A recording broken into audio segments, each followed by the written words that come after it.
Lamine Bara Mbacke Fadilou ñu ko nuyoo bàyyi ko kaddu gi nag lu ñu ci mën a barkeeloo sëñ bi ci bés bi ñuy fàttali ko si Amadou Moussa Falilou ci bisu ngërëmam bi.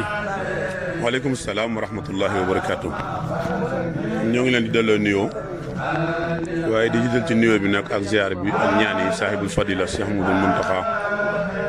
moom mi nga xam ne moom la ñuy xoole Cheikh Amadou Bamba Xaadim Rasul di nuyu sunu kilifa di sunu buntu ci Cheikh Amadou Fadal Cheikh Abul Baraka Cheikh Abdul Xaadir Mbacke mi nga xam ne moo fi wuutu sunu wayjur bu baax Cheikh Amadou Moussa Falilou ak mboolem njabootu sëriñ bépp ci turu Cheikh Amadou Mokhtar mi nga xam ne leer la ci Cheikh Amadou Moussa Falilou ci ndigalam ak ci kàddoom la ñu fas yéene yëkkati ay kàddu yu gàtt incha allah rabbi ngir fàttali rek sunu wayjur bi nga xam ne kenn du ko fàtte waaye ginnaaw alxuraan moo tudd baatu fàtte rek baatu fàttali wa zakkir fa inna zikraa tanfa'ul mu'miniin kon mën nañu sukkandiku ci loolu rek waaye nekkul ku ñuy fàtte ba ilaa yawmil abad mu nekkoon jëmm joo xam ne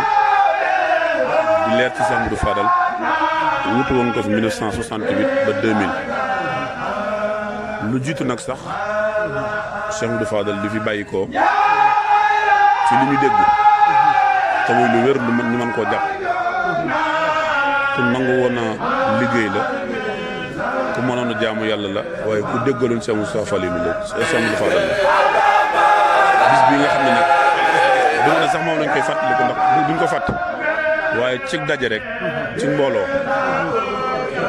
ñu bari nag xëy na xamuñu lan mooy silsile bi maanaam histoire bi ab liggéey la boo xam ne doon na ko benn ci liggéey yi mu defal Cheikh Amadou Fadal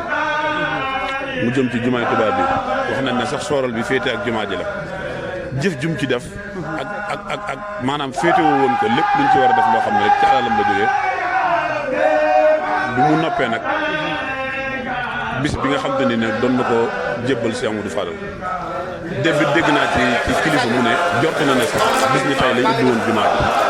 bi muy fukki fan ak ñeent ci barax ba ci tamxarit yaakaar naa ne loolu la waaw mooy bis ni tey la ñu ubbi woon jumaay Tuubaa mu tomboog weeru tubaab le 7 juin 1963 kon bis la boo xam ne bisu ñëpp la jullit yëpp la rawatina ñun murid yi Cheikh Moussa Falilou nag bu ñuy wax ci moom yaakaar naa mën nañoo wax loo xam ne dañ ko fekkee ndax xëy na yàgg na yàggut ne ñaar fukki at ak ñett xëy na yàggut ci ñun waaye am na ci ñum yàgg